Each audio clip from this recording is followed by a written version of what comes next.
ஓம் நம சிவாய. பாலும் தெளிதேனும் பாகும் பருப்பும் இவை நான்கும் கலந்துனக்கு நான் தருவேன். கோலம் செய் துங்கக் கரிமுகத்து தூமணியே நீ எனக்கு சங்கத்தமிழ் மூன்றும் தா. அரண்நாமமாயிரத்தில் இந்த சனாதன வேத மதத்திற்கு ஆதாரமாக இருக்கிற நூல் வடிவமும் அவர்தான், சிவபெருமான் தான் அப்படிங்கிறத பலவிதமான நாமங்களில் சொல்லிட்டு வரத்தை பார்க்குறோம். அடுத்தது 400வது திருநாமம் ஓம் கௌதமாய நமஹா அப்படின்னு இருக்கு.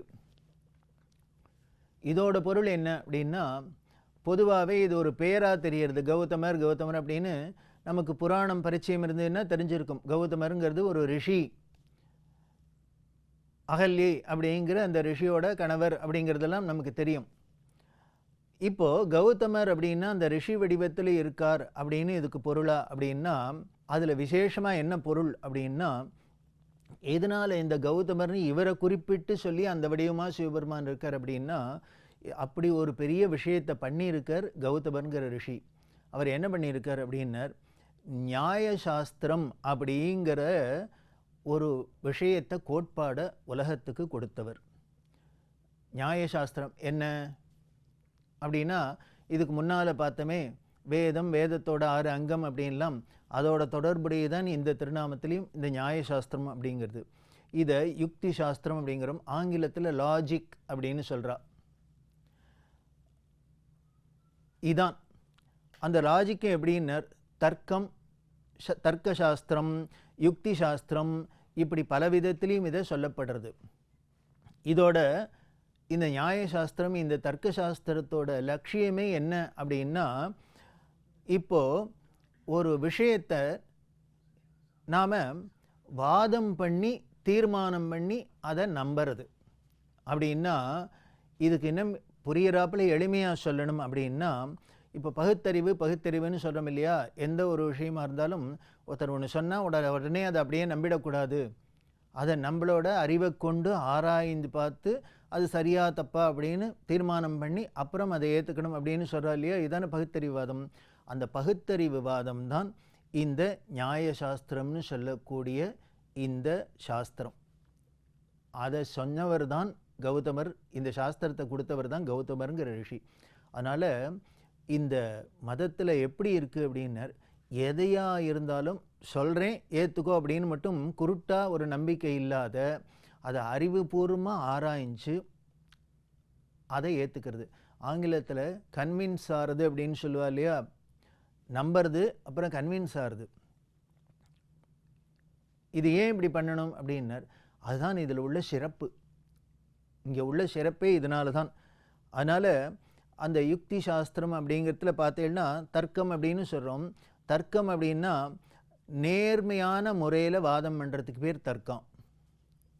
ஒரு விஷயத்தை நிஜமாகவே தெரிஞ்சுக்கணும், அப்படி அதில் நமக்கு ஒரு பிடிமானம் வரணும், நம்பிக்கை வரணும் அப்படிங்கிற ஒரு நல்ல நோக்கத்தோட ஒரு விஷயத்தை வாதிக்கிறது பேர் தான் தர்க்கம் அப்படின்னு பேர். அதனால் இதுவே ஒரு இது என்ன நேர்மறை வாதம் அப்படின்னு சொல்கிற வழக்கம். இதுவே எதிர்மறையாக வாதம் பண்ணுறது அப்படின்னா அதுக்கு பேர் குதர்க்கம்.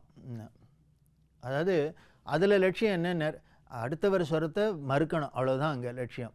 அதுக்கு மேலே அது சரியா தப்பா நமக்கு வேணுமே அங்கே அதெல்லாம் எதுவும் கிடையாது.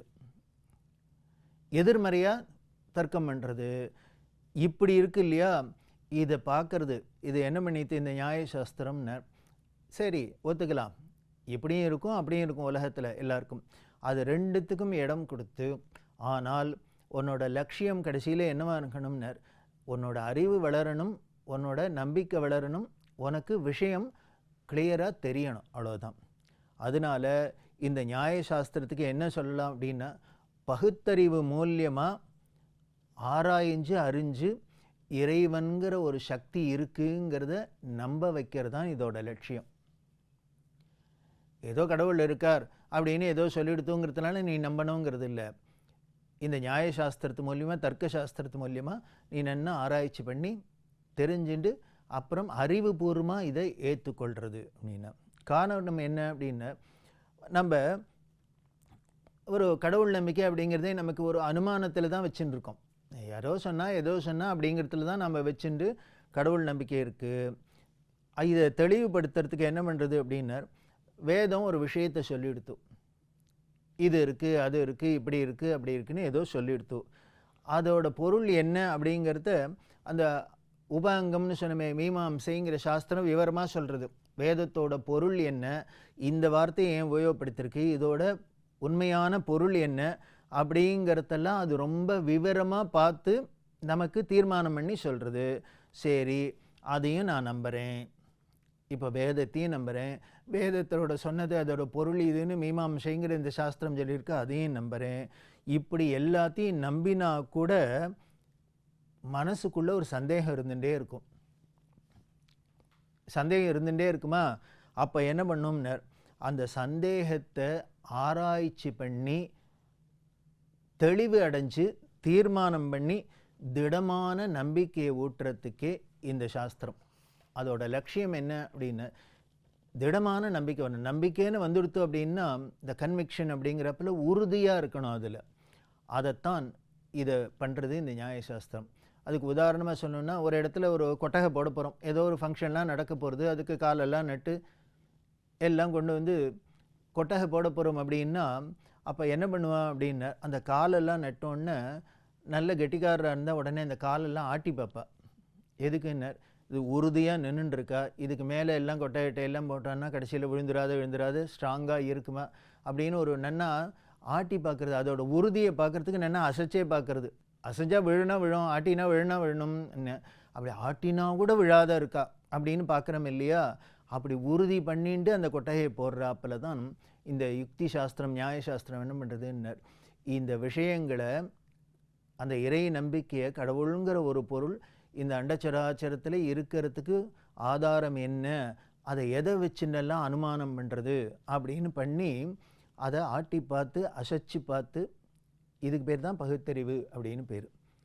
அப்படி பண்ணி காமிக்கிறது, நிரூபணம் பண்ணுறது, அதைத்தான் இந்த கௌதவருங்கிற ரிஷி நமக்கு கொடுத்துருக்கார். அப்படின்னா என்ன ஒரு பெரிய விஷயம் பண்ணி வச்சிருக்கிறவர் அப்படின்னு.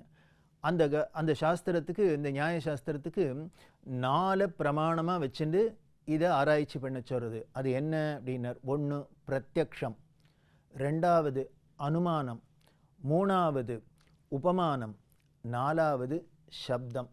இந்த 4ஐயும் பிரமாணமாக வச்சுட்டு நீ இதில் வச்சு ஆராய்ச்சி பண்ணி நீ இருக்கா இல்லையாங்கிறத உறுதிப்படுத்திக்கலாம் அப்படிங்கிறது. பிரத்யக்ஷம்னா என்ன, கண்ணால் பார்க்கறது, காதால் கேட்கறது, இதெல்லாம் தான் பிரத்யக்ஷம்.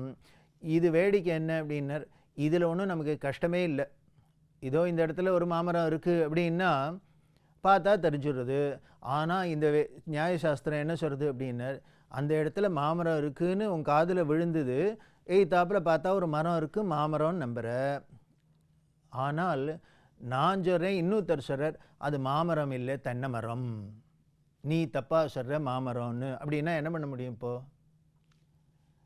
இப்போ என்ன பண்ணுன்னா, 2 பேரும் வாதம் பண்ணுங்க, 2 விஷயத்தையும் எடுத்து ஆராய்ச்சி பண்ணலாம். இப்படி ஆராய்ச்சி பண்ணி கடைசியில் ஒரு தீர்மானத்துக்கு வருது, இல்லை இல்லை மாமரம்தான் அப்படின்னு தீர்மானம் பண்ணோம் இல்லையா?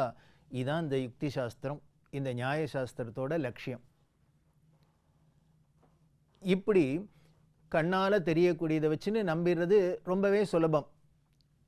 நாம் பகுத்தறிவில் என்ன நினச்சிட்டு இருக்கோம் அப்படின்னா, கண்ணால் தெரிஞ்சது, கண்ணுக்கு தெரிஞ்சது, நம்மளோட புலன்களுக்கு அகப்பட்டது மட்டும்தான் மெய், மற்றது எத்தனையும் பொய் அப்படின்னு சொல்கிறோம் இல்லையா?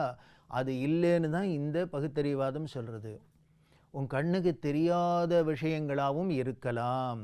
அது என்னென்ன, அடுத்த 2வதுல அனுமானம், கெஸ் பண்ணுறதுன்னு சொல்கிறோம் இல்லையா? அதான் அனுமானம் அப்படின்னு. அதுக்கு உதாரணம் தான் முன்னமே சொல்லியிருக்கேன்.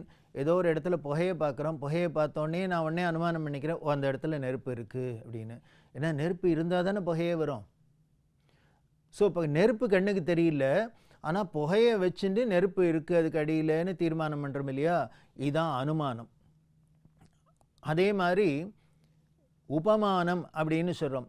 உபமானம் அதாவது நமக்கு தெரியாத ஒரு விஷயத்தை, ஒரு பொருளை ஒரு தெரிஞ்ச பொருளோட ஊமிச்சு சொல்லி நமக்கு காமிக்கிறது.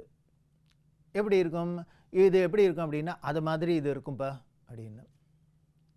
அமிர்தம் எப்படி இருக்கும் அப்படின்னா, அமிர்தம் என்ன நம்ம குடிச்சிருக்கோமா என்ன, எப்படி இருக்கும் அப்படின்னு ஒன்று ரொம்ப இனிமையாக இருக்கும். நம்ம உடனே நம்ம சாப்பிட்டு பழகின தேன் மாதிரி இருக்கும், அது மாதிரி இருக்கும், இது மாதிரி இருக்கும் அப்படிங்கிறோம். உடனே நாம் அதே மாதிரி என்ன பண்ணுறோன்னு, நம்ம ஒன்று பாயசம் நன்னா இருந்தது, பால் பாயசம் அப்படின்னா அமிர்தமாக இருக்குது சார் அப்படின்னு. நீ அமிர்தமே குடித்தது கிடையாது, எப்படி பாயசம் அமிர்தம் மாதிரி இருக்குன்னு சொல்கிற அப்படின்னு. இந்த உபமானத்தை வச்சுன்னு சொல்கிறோம். இது மாதிரி அது இருக்கும், அது மாதிரி இது இருக்குன்னு சொல்லி, அப்போ தெரியாத விஷயத்தை தெரிஞ்ச ஒரு பொருளோடு நமக்கு ஓமிச்சு சொல்லி நாம் அதை ஏற்றுக்கொள்கிறது, நம்புறது. கடைசியில் சப்தம் அப்படின்னு சொல்லி எங்கேயோ ஏதோ ஒரு சொல்கிற விஷயத்தை காதில் வாங்கிட்டு அதை நம்புறது. அதை எப்போ நம்புவோம் அப்படின்னா, இவர் சொல்லியிருக்காருன்னா அது நிச்சயம் இல்லை, தப்பு இருக்கவே இருக்காது, அது பொய்யா இருக்கிறதுக்கே வாய்ப்பு இல்லை அப்படின்னு நம்புகிறோம் இல்லையா. இதில் அது விஷயம் நமக்கு தெரியாது, அதோட உண்மை என்னன்னு நமக்கு புரியறதுக்கு தெரியாது. இருந்தால் கூட அந்த சப்தத்தை கேட்டு, சொன்னவரோட அந்த ஒலியை கேட்டு, சொன்ன விஷயத்தோட வெளியை கேட்டு, இதுதான் நமக்கு இந்த பிரமாணம் என்ன அப்படின்னு. எல்லா மதத்துக்குமே பிரமாணம் என்னன்னு அந்தந்த மதத்தோட பிரமாண நூல்கள், அந்த மத தலைவர்கள் சொல்லிட்டா அது வேதம்னு அதை சொல்லிட்டா அதை நம்ம காதில் வாங்கிக்கிறோம், நம்புகிறோம், அவ்வளவுதான். இந்த சப்த பிரமாணம் தான் நமக்கு ரொம்பவே முக்கியமாக தெரியறது. இதில் 4மே நமக்கு ரொம்ப முக்கியமாக தான் தெரியறது. அப்படி அந்த சப்தம் சப்தம் அப்படிங்கிறத வச்சுட்டு நாம் நம்புறது. சார் சொன்னார்னா நிச்சயம் அது உண்மையாக தான் இருக்கும், அவர் பொய்யே சொல்ல மாட்டார் அப்படின்னு வச்சுக்கிறோம். அப்போ என்ன பண்ணுறோம், அந்த சார்னு ஒருத்தர் யாரோ ஒருத்தர் சொல்கிறாரே, அவர் சொல்கிறவரோட விஷயத்தை நாம் ஆராய்ச்சி பண்ணி பார்க்குறோம். அவர் இதுக்கு முன்னால் சொன்னதெல்லாம் ஒழுங்காக சொல்லியிருக்காரா, அவர் விஷயம் தெரிஞ்சவரா, என்ன படிச்சிருக்கார் அப்படின்லாம் ஆராய்ச்சி பண்ணுறோம் இல்லையா. இப்படிலாம் பண்ணி தான் அவர்கிட்ட ஒரு நம்பிக்கை வராப்பில் தீர்மானம் பண்ணிக்கிறோம். இந்த இத்தனையும் பண்ணுறமே, இது அத்தனையும் சேர்ந்து தான் இந்த நியாயசாஸ்திரம்ங்கிறது. இதைத்தான் கௌதமருங்கிற ரிஷி உலகத்துக்கு கொடுத்துருக்கார். அப்படின்னா அவர் எப்பேற்பட்ட பகுத்தறிவாதியாக இருக்கணும். ரிஷி தான், அவர் வேதத்தெல்லாம் கண்ணால் காதால் கேட்டவர்கள் தான், எல்லாம் தெரிஞ்சவர்கள் தான், தவ வலிமையுடையவர் தான், முக்காலமும் உணர்ந்தவா தான். இருந்தால் கூட ஒரு சாமானிய ஜனங்களையும் மனசில் வச்சுண்டு அவர் இப்படி ஒரு சாஸ்திரத்தை சொல்லியிருக்கிறதுனாலேயே அவரை அந்த வடிவமாகவே இருக்கார் அப்படின்னு சிவபெருமானு சொல்கிறது. அந்த இதுலேயும் தெரியறது, பகுத்தறிவு அப்படிங்கிறது கடவுளை காமிக்கிறதுக்கு தான். எப்படி, ஏன் காமிக்கணும் அப்படின்னர், உலகத்தில் பார்த்தா இப்போ சைத்தன்யம் அசையும் பொருள் அப்படின்னு சொல்லக்கூடிய நம்மளை மாதிரி இருக்கக்கூடியதெல்லாம் இருக்குது. அறிவோடு இருக்கக்கூடியதெல்லாம் சைத்தன்யம், தெளிந்த அறிவோடு இருக்கிறது அப்படின்னு. இப்போ ஒரு மனுஷன் இருக்கான்னு வச்சுப்போம். இந்த மனுஷனுக்குள்ளே ஒரு அறிவு இருக்குது, ஒவ்வொருத்தருக்குன்னு ஒரு அறிவு இருக்குது. இந்த அறிவு என்ன, சிற்றறிவு சிற்றறிவுங்கிறோம். நாமளே சொன்னோம், என்னோட சிற்றறிவுனால பார்த்தேன் சார் அப்படிங்கிறோம். யார் பெரிய அறிஞர்களாக இருந்தால் கூட அப்படி தான் சொல்லிக்கிறா. பெரிய பேரறிஞராக இருந்தால் கூட அவர்களும் தங்களை சிற்றறிவு தான் அப்படின்னு சொல்லிக்கிறா. ஏன்னா இது மாதிரி பல அறிஞர்களுக்கு இருக்கே, அதை எல்லாத்தையும் சேர்த்தா எத்தனை பெருசுக்கு இருக்கும். ஸோ அதனால் அந்த சைத்தன்யமாக உள்ள சக்தி உள்ள இந்த மனிதனோட சிற்றறிவு இது எங்கேருந்து வந்தது அப்படின்னார். அதே மாதிரி ஜடம்னு சொல்லக்கூடிய ஒரு அணு, அதுக்கு எவ்வளோ சக்தி இருக்குது, அது எங்கேருந்து வந்தது இப்படின்னு ஒன்றொன்றுத்தையும் கேள்வி கேட்டுனே போகிறது. இது எங்கேருந்து வந்தது, அது எங்கேருந்து வந்தது, அது எங்கேருந்து வந்தது, கடைசியில் எங்கேயோ போக முடியாத ஒரு இடத்துல போய் நிற்கிறது. எங்கன்னு, அந்த பரம்பொருளுங்கிற ஒரு பெரிய சக்திகிட்டேந்து, சர்வசக்தன், அதுலேருந்து தான் இது இத்தனையும் வந்தது அப்படின்னு அந்த பகுத்தறிவு மூலியமாக அந்த கடவுளுங்கிற இடத்துல அழிச்சுன்னு போய் நமக்கு காட்டி கொடுக்கறது தான் இந்த நியாயசாஸ்திரம். அதை சொன்ன கௌதமரோட வடிவாக இருக்கார் அப்படின்னு சொல்கிறது. அப்படி இருக்கக்கூடிய அவர் இன்னும் எப்படிலாம் இருக்காருங்கிறத தொடர்ந்து பார்க்கலாம். ஓம் நம சிவாய.